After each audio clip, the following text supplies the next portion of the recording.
Morning friends, રસશાસ્ત્ર lecture સિરીઝની અંદર આપનું હાર્દિક સ્વાગત છે. હું છું મયંક પટેલ. નેક્સ્ટ લેક્ચર છે હંસ ગતિ. ભારતની અંદર 5 પ્રકારની ગતિ વિશે આપણે અભ્યાસ કરી રહ્યા હતા. એની અંદર હંસ ગતિ નેક્સ્ટ લેક્ચર છે. કીધું છે કે ત્વરી ગો હંસ ગો ભવિત. અહીં મર્ક્યુરીનો લો છે હંસ એટલે કે શ્વાનની જેમ અથવા શ્વાનની જેવી રીતે થાય છે, એટલે કે જે ઉડી શકે છે. અહીં હંસ શબ્દનો ઉપયોગ એ પારદની ઝડપ માટે લેવામાં આવ્યો છે, કે હંસની જેમ ઉડી જાય છે એમ પારદ.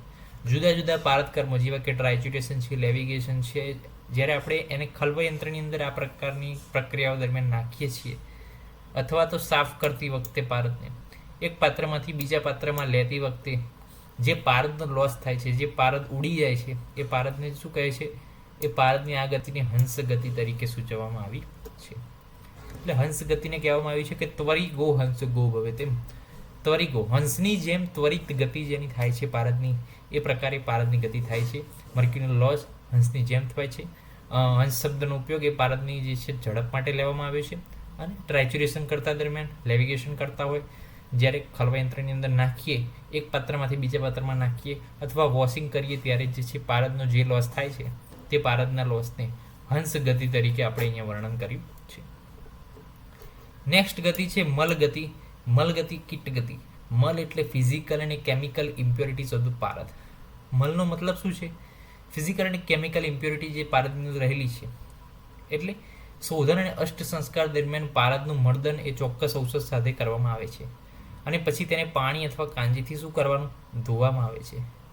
અને જે ઔષધની પેસ્ટ હોય ને તો એને દૂર કરવામાં આવે છે. પારદની મલ ગતિ એ રીતે સ્પષ્ટ છે કે લોખંડ અને લાઇટિનમ સિવાયની બધી જ ધાતુઓ પારદમાં ભળી જાય છે. પારદ તેથી મલરૂપ ધાતુરૂપ થઈને મલ, સુવર્ણ આદિ ધાતુઓમાં ભળી જાય છે, જેથી વિવિધ ધાતુઓ સાથેના તેના પ્રયોગમાં તેનો ક્ષય થાય છે. આમ પારદની અંદર શું છે કે પારદને જ્યારે પણ શું કરવામાં આવે છે, જે ધાતુઓ સાથે પારદ જે છે ઝડપથી શું થઈ જાય છે? મિક્સ થઈ જાય છે. એટલા માટે એને શું કીધું છે? મિશ્રક તરીકેની ઓળખ આપી છે આપણે. મિશ્રક કેમ કીધું? કારણ કે જે છે વિવિધ પ્રકારના ધાતુઓ સાથે જે છે મિક્સ થઈ જાય છે.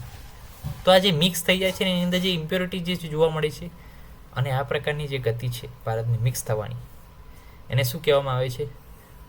જ્યારે પારદ આ રીતે બીજી ધાતુઓમાં મિક્સ થાય છે ત્યારે પારદનો શું થાય? લોસ થાય. તો એને શું કીધું છે? એને કીધું છે મલ ગતિ.